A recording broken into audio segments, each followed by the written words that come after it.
Hey there, friendlies. Welcome to another whiskey review here at the Dribs and Drams YouTube channel. Tonight I've got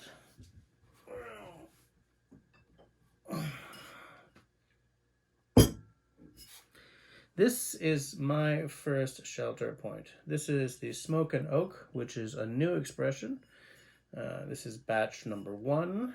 I have no idea if this is going to become a core, or if I like this, I should go and buy a full-size bottle right away.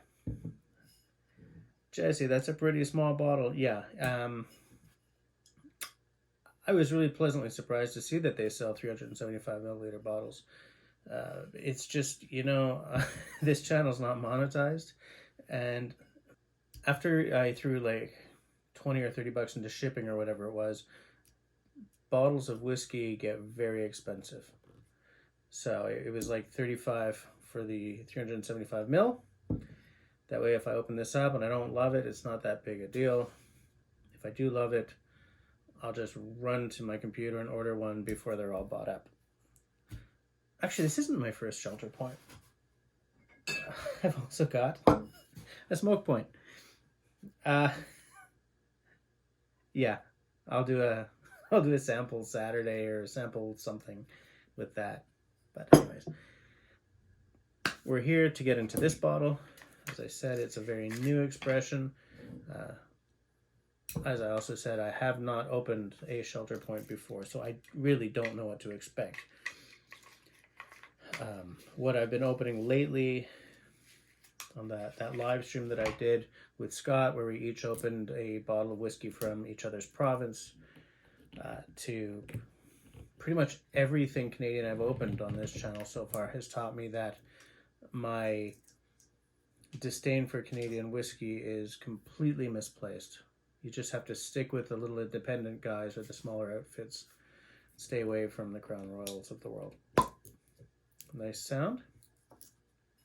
I'm going to pour it into my Kensington Wine Market Glencairn, which I got from a tasting I did there back when I could still fly places, back before the plague. So I don't really know much about this distillery. I don't even really know much about their juice. One thing I can say is that this does hit some of my check boxes. I also want to make a note here. I don't have all my usual graphics and stuff because my editing machine harikiri'd itself, so I'm going to have to edit this on my phone. So if I don't have like my checklist on screen here, sorry about that.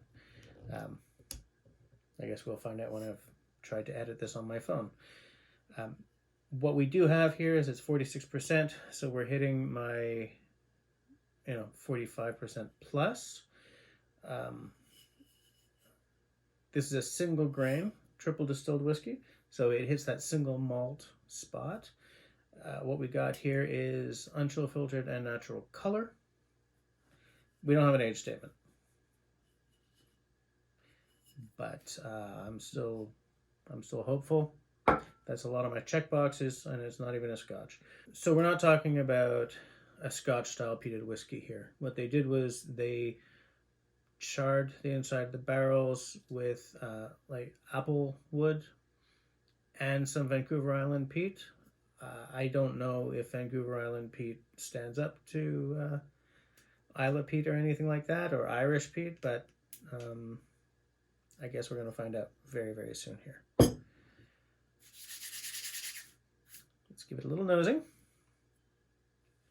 Now, before I do this, I wish I had some experience with this distillery so that I could make some, this is a recognizably shelter point, but with applewood smoke or something. I have no idea. I'm going into this blind, okay? Okay, it's sweet, kind of chocolatey, okay, so brown sugar, caramel, vanilla, so I'm guessing American oak there.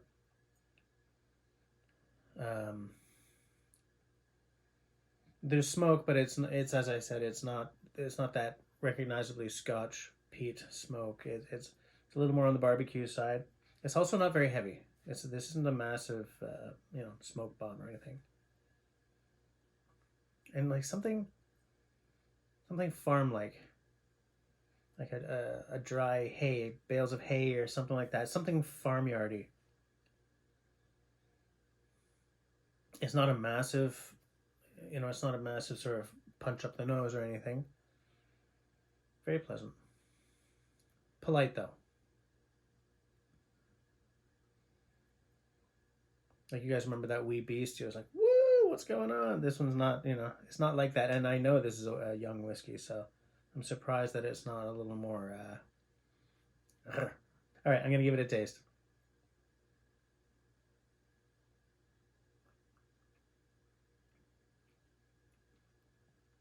I swallowed that a little too fast. Okay, when it hit the tongue, let me do that again. I'm not entirely sure what's going on. By the way, nice tears. And I do notice that. I noticed that right away. It's got a nice oily thing happening. But I wasn't, like, I didn't recognize any taste popping out against the others. I'm going to do that again.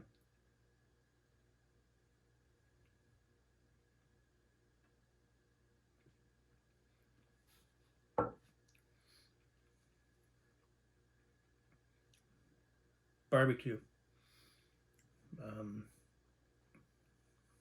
That caramel and that vanilla, that brown sugar are still there, very present, very large, with a hint of a smoke on the back end. It's not a very smoky whiskey. It's quite polite. The flavors gel nicely. There's a lot of an oily, great mouthfeel to this whiskey. This could be a little too easy drinking, to be honest with you. You might get in trouble if you start sipping this and like next thing you know, man, this is great. Man, this is great. This, it's funny. It's 46%. It's definitely livelier than a 40. This is why I like starting at 45%.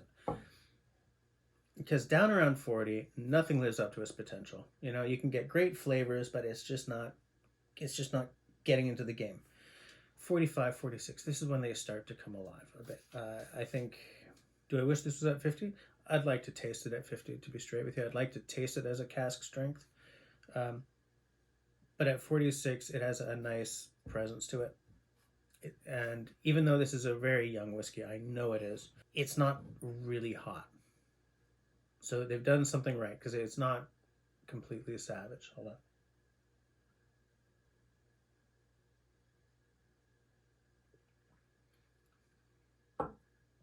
I kind of feel there's a fruit there. An orchard fruit. Unripe pear, maybe. Now that I've tasted it, I'm going to do another nosing, see if that changes anything. Yeah, now there's the orchard fruit on the nose as well. It's not overpowering. The smoke is really a lot more background than I was expecting. Do I wish it was a little bigger?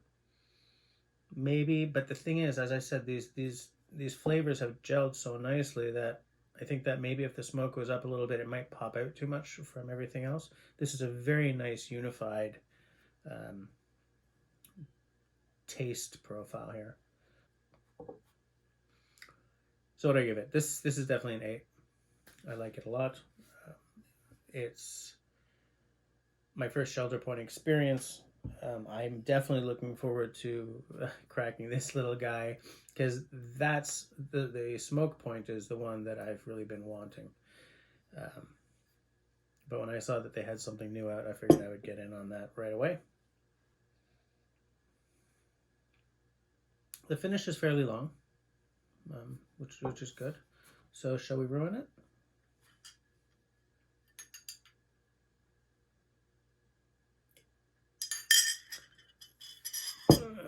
Let's not get water all over my workbench here. The sugar comes out a lot more now. Or rather, everything that's not the sugar just dropped right out. I don't know why I keep watering these whiskeys. It's for the sake of the review. Okay. It's a lot spikier at the top of the tongue. And then there's this hollow spot before a little bit of smoke at the finish. Like the sweetness and everything is there, but that feels and tastes diluted.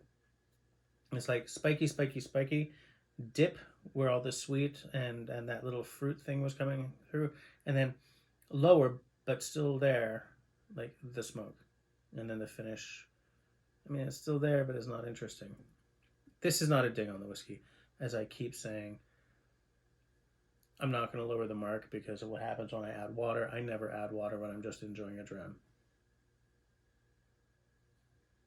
So, as I always say, thank you for hanging out with me.